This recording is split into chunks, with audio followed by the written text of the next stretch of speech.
കീർത്തിയക്കരെ കുരുക്ഷേത്രയെ കണ്ടു കഴിഞ്ഞിട്ട് ഇറങ്ങുമ്പോൾ അങ്ങനത്തെ ഒരു കൈൻഡ് ഓഫ് വൈബാണ്. ഇത് എവിടെ തുടങ്ങി ഇത് എവിടെ അവസാനിക്കുന്ന ഒരു സംശയം നമുക്ക് പ്രേക്ഷകന് പടം കാണുമ്പോൾ തോന്നുന്നുണ്ട്. ഇതാണ് നിവിൻ പോളിയുടെ സത്യസന്ധമായിട്ടൊരു കംബാക്ക് എന്ന് പറയുന്നത്. മലയാളി എന്തായാലും പടം കണ്ടുവരികണം. Malayali from India.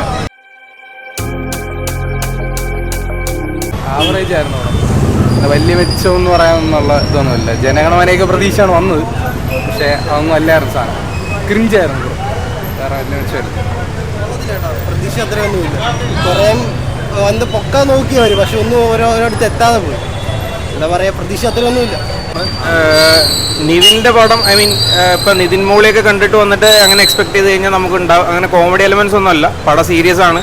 ഡിജോയുടെ പടം എന്നുള്ള രീതി കണ്ടു കഴിഞ്ഞാൽ നല്ല പടമാണ്, അടിപൊളി പടമാണ്.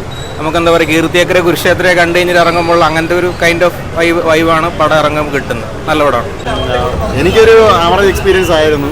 മെയിൻ ഇഷ്യൂ എന്ന് പറഞ്ഞു കഴിഞ്ഞാൽ പടത്തിൻ്റെ പ്രൊമോഷൻസ് ഒക്കെ തന്നെ പടം വേറൊരു മൂഡിലുള്ള പടമാണെന്ന രീതിയിൽ സൂചിപ്പിക്കുന്നത് ലാസ്റ്റത്തെ ടീസർ ഒഴിച്ചാൽ.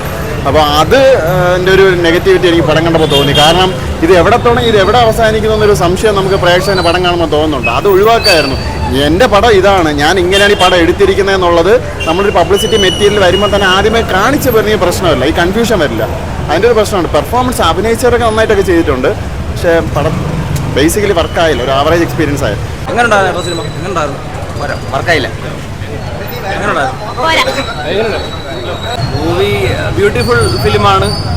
നല്ലപോലെ കണക്ട് ചെയ്യാൻ പറ്റിയിട്ടുണ്ട് ഫിലിം. പിന്നെ ഇതിൽ റിലീജിയനെ പറ്റി ചർച്ച ചെയ്യുന്നുണ്ട്, പിന്നെ പൊളിറ്റിക്സ്, പിന്നെ ഒരു ബ്യൂട്ടിഫുൾ ഫ്രണ്ട്ഷിപ്പിനെ പറ്റി ചർച്ച ചെയ്യുന്നുണ്ട്. എന്തുകൊണ്ട് കണ്ടിരിക്കേണ്ട ഒരു ഫിലിം തന്നെയാണ്.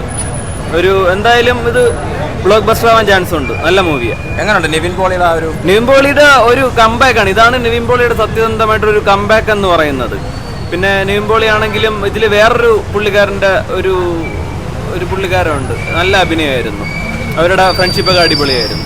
നിവിൻ പോളി ധ്യാൻ കോംബോ എന്ന് പറയുമ്പോൾ ഒരു കോമഡി രീതിയിലുള്ള അങ്ങനെ ഇതായിരുന്നു. ധ്യാനം നന്നായിട്ട് ചെയ്തിട്ടുണ്ട്. നല്ല മൂവി, എല്ലാവരും കണ്ടിരിക്കേണ്ട ഫിലിം. ഒരു രാഷ്ട്രീയത്തിനെതിരെ ഒരു പടമാണോ? അങ്ങനെ രാഷ്ട്രീയം ഇപ്പോൾ എല്ലാ രീതിയിലുള്ള പാർട്ടികൾക്കും നല്ലപോലെ ഇത് ഇപ്പോൾ അവരുടെ കാര്യങ്ങളൊക്കെ ചർച്ച ചെയ്യുന്നുണ്ട്, നല്ലപോലെ ഊക്ക് കൊടുക്കുന്നുണ്ട്. നല്ല മൂവി, എല്ലാവരും കണ്ടിരിക്കേണ്ട ഫിലിമാണ്. കിടിലം പടം ബ്രോ, ഒന്നും പറയാനില്ല. നിവിൻ്റെ നല്ലൊരു ആക്ടിങ് ആണ്. നമ്മൾ ഡിജോ ജോസ് ആന്റണി പടത്തിൽ നിന്ന് എന്താണ് പ്രതീക്ഷിക്കുന്നത് ആ ഒരു പടമാണ്. മലയാളി എന്തായാലും പടം കണ്ടുവരികണം. Malayali from India. എന്തോ ഒരു വലിയ മെസ്സേജാണ് ഡിജോ ഇതിലൂടെ കൊടുക്കുന്നത്, പക്ഷെ ഒരു ലൈവിൽ വന്ന് കൊടുക്കുന്നതായിരുന്നു നല്ലത്. അത് തോന്നി. ഫസ്റ്റ് ഹാഫ് ഒക്കെ കഴിഞ്ഞപ്പോൾ തന്നെ പടം മൊത്തം തീർന്ന കണക്കൊക്കെ തോന്നി. ലാഭം കാര്യങ്ങളൊക്കെ ഉണ്ട്, പിന്നെ എൻ്റർടൈൻമെൻ്റ് ആണെന്നൊക്കെ പറയുന്നുണ്ട്.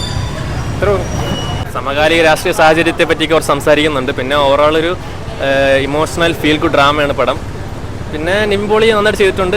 ഫസ്റ്റ് ഹാഫ് ആവറേജ് ആയിരുന്നു, സെക്കൻഡ് ഹാഫ് കണ്ടിരിക്കാം. എല്ലാ തരം ഓഡിയൻസിനും ഇഷ്ടപ്പെടും. Thank you. ഫസ്റ്റ് ഹാഫ് എനിക്ക് അത്ര ഭയങ്കര കുറച്ച് ലാഗായിട്ടൊക്കെ തോന്നി. സെക്കൻഡ് ഹാഫ് നല്ല മൂവിയാണ്, ഒരു ഫീൽ ഗുഡ് മൂവി. നല്ല സോഷ്യൽ റിലവൻ്റ് ആയിട്ടുള്ള ഒരു തീമാണ് ഇതിനകത്തുണ്ടായിരുന്നത്.